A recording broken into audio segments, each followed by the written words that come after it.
Bismillahirrahmanirrahim.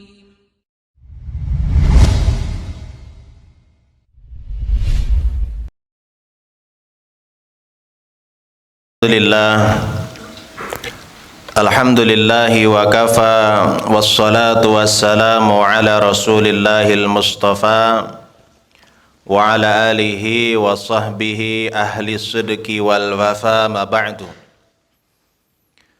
Ashhadu an la ilaha illallah wa ashhadu anna sayyidana Muhammadan abduhu wa rasuluh alladhi ballagha risalah wa'dal amanah wa nasahal ummah hatta tarakana ala mahajjatil bayda layluha kanahariha la yazighu anha illa halik. Allahumma salli wa sallim ala Muhammadin wa ala alihi wa ashabihi ajma'in. Amma ba'd, ma'asyiral muslimin, usini wa iyyakum bitaqwallahi faqad fazal muttaqun. Kama qala Allah Ta'ala fi muhkami tanzilih. A'udzu billahi minasy syaithanir rajim. Ya ayyuhalladzina amanu taqullaha haqqa tuqatih wa la tamutunna illa wa antum muslimun. Wa qala Allah Ta'ala wa man yattaqillaha yaj'al lahu makhraja. Amma ba'd, ma'asyiral muslimin wa zumratul mu'minin rahimani wa rahimakumullahu ajma'in. Di tempat yang barokah, di waktu yang mustajabah, mari kita sama-sama tingkatkan kualitas ketakwaan kita, iman kita kepada Allah Subhanahu wa Ta'ala, dengan kita komitmen menjalankan perintah-perintah Allah Subhanahu wa Ta'ala, dan juga kita komitmen meninggalkan semua yang dilarang oleh Allah Subhanahu wa Ta'ala, tentunya melalui sunnah-sunnah baginda Rasulullah Muhammad sallallahu alaihi wasallam. Ma'asyiral muslimin rahimani wa rahimakumullah. Dalam setiap aktivitas kita, apapun profesi kita, tidak terlepas dari ilmu pengetahuan. Dan Allah Subhanahu wa Ta'ala memotivasi kita sebagai orang mukmin dan muslim agar senantiasa belajar dan terus belajar.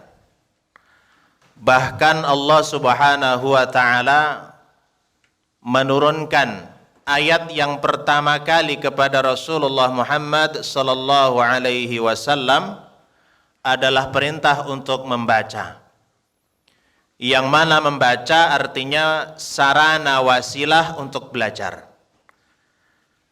Dan di dalam surah yang pertama kali yang Allah turunkan ini terdapat panduan bagaimana cara kita mendapatkan ilmu, lalu bagaimana prosesnya, kemudian apa tujuannya. Sehingga di dalam surah ini kita akan tahu ciri kalau memang orang itu benar-benar berilmu sebagaimana yang Allah kehendaki dan inginkan, maka Allah akan berikan ciri. Sehingga jika siapapun yang mengaku saat ini orang ilmuwan atau ahli ilmu, namun tidak memiliki ciri yang Allah sebutkan, maka bisa jadi ilmu itu bukan menjadi dalilun lana, bukan menjadi pembela kita, namun justru sebaliknya menjadi hujjatun alaina, yaitu akan menjadi bumerang bagi sang pemiliknya. Ma'asyiral muslimin rahimani wa rahimakumullah. Kita untuk menjadi seorang yang profesional dalam satu, dua, dan banyak bidang, maka kita perlu menempuh pendidikan yang begitu sangat panjang dan melelahkan.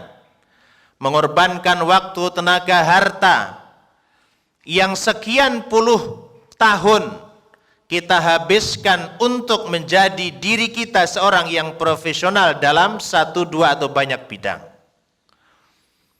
Padahal sekali lagi itu ilmu yang berkaitan dengan duniawi kita.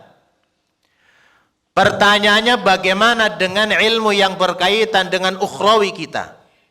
Sudahkah kita perjuangkan sebagaimana kita memperjuangkan ilmu untuk duniawi kita?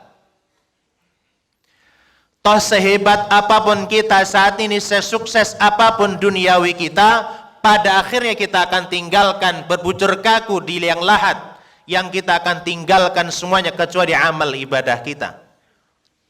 Ma'asyiral muslimin rahimani wa rahimakumullah. Maka di suratul Alaq Allah ajarkan kepada kita bagaimana cara menuntut ilmu yang benar. Yang pertama adalah Iqra bismi rabbikal ladzi khalaq. Khalaqal insana min 'alaq. Iqra wa rabbukal akram.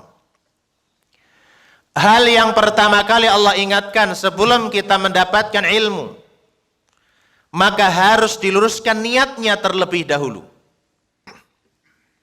Allah berikan panduan cara kita untuk mendapatkan ilmu agar ilmu itu barakah yang bermanfaat fid dunya wal akhirah. Maka niatnya harus lillahi ta'ala, Iqra bismi rabbikal ladzi khalaq. Saat kita belajar harus kita awali dengan basmalah. Apapun ilmunya yang dikawal dengan asma Allah, maka pasti akan barokah, bermanfaat walaupun kita sudah wafat. Awal belajar menentukan proses berikutnya dan akan menentukan hasil serta tujuan. Sekian banyak di antara kita saat belajar ilmu apapun yang kita perdalami hanya menginginkan duniawi agar kita mendapatkan ini dan itu dan tidak mendapatkan ridha Allah Subhanahu wa taala. Kita lihat hasilnya generasi saat ini. Mereka memiliki ilmu yang sekian banyaknya. Bahkan nilai yang begitu sangat tinggi. Tetapi minim akhlak dan minim amal. Kenapa? Karena yang pertama adalah niatnya ketika belajar sudah salah. Kemudian yang kedua, Allah kemudian menyadarkan kepada kita. Iqra bismi rabbikal ladzi khalaq, khalaqal insana min 'alaq, Iqra wa rabbukal akram, alladzi 'allama bil qalam, 'allamal insana ma lam ya'lam. Yang kedua adalah penyadaran diri kita bahwa ketika kita sudah mendapatkan ilmu, ini sangat ditentukan dari awal. Siapapun yang saat belajar diniatkan karena Allah Subhanahu wa taala, maka saat sudah mendapatkan ilmu itu, maka dia tidak akan bisa sombong dan dia hanya mengatakan alhamdulillah hadza min fadlillah. 'Allamal insana ma lam ya'lam. Kita tahu ilmu ini, kita menguasai ilmu ini, kita menjadi seorang yang profesional dalam bidang ini bukan semata-mata karena kemampuan kecerdasan kita.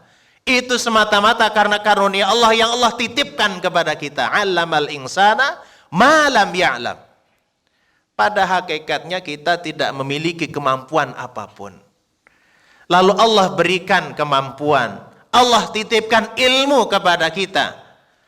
Kalau dari awal kita belajarnya benar lillahi ta'ala wa rabbukal akram, insya Allah ketika mendapatkan ilmu tidak ada ananiyah.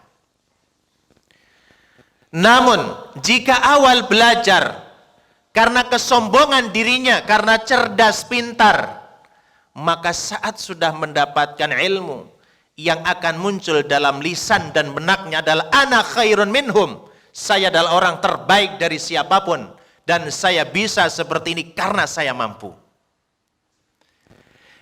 Dan kalau hanya sekedar pengetahuan yang tinggi, ilmu yang sangat banyak yang dia kuasai, Allah berikan contoh.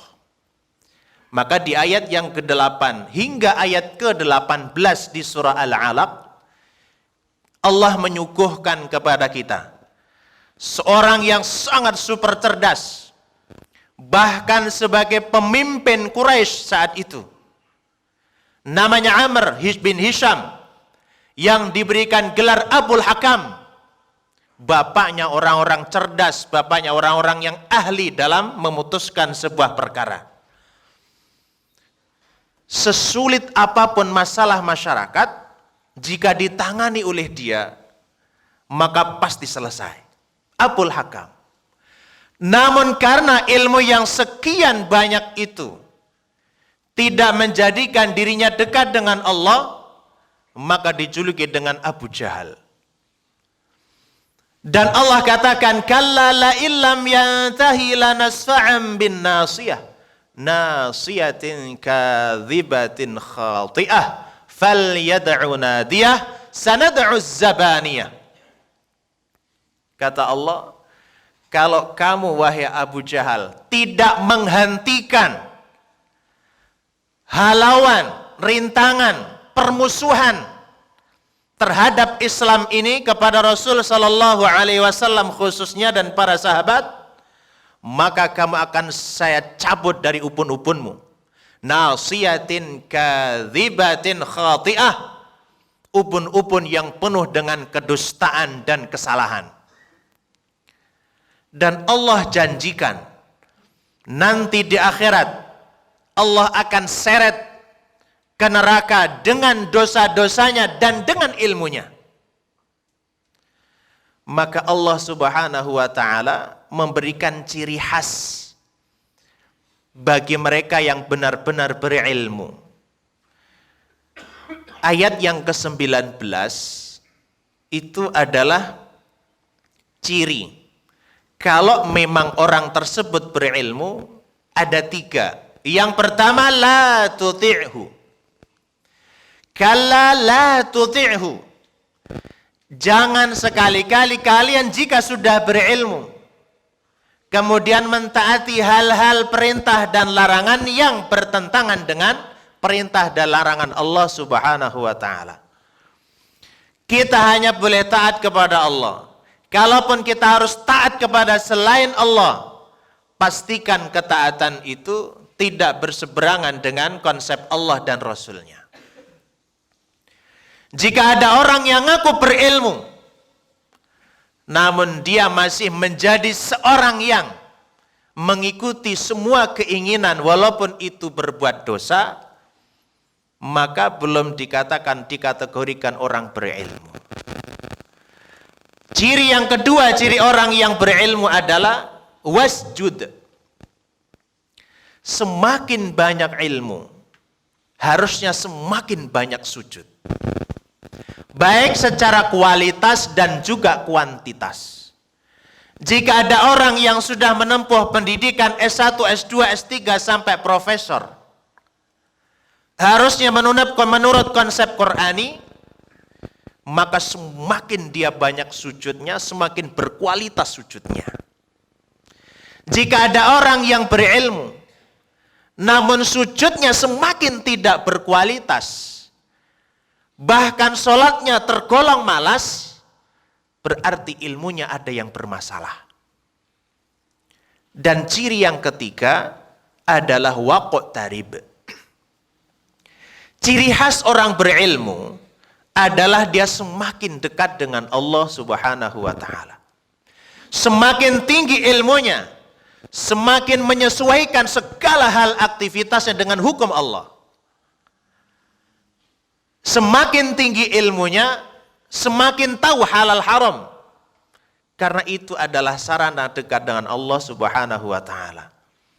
Jika ada orang yang saat ini mengatakan dirinya ilmuwan, namun dirinya semakin nabrak aturan, bahkan tidak memperdulikan halal haram yang Allah tentukan, dan bahkan mengatakan bahwa tidak perlu panduan Al-Quran, maka bisa dipastikan panduannya adalah syaitan.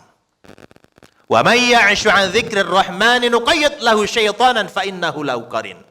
Siapa yang tidak menjadikan Al-Quran sebagai panduannya, maka Allah jadikan syaitan baginya untuk sebagai panduan dan korinnya.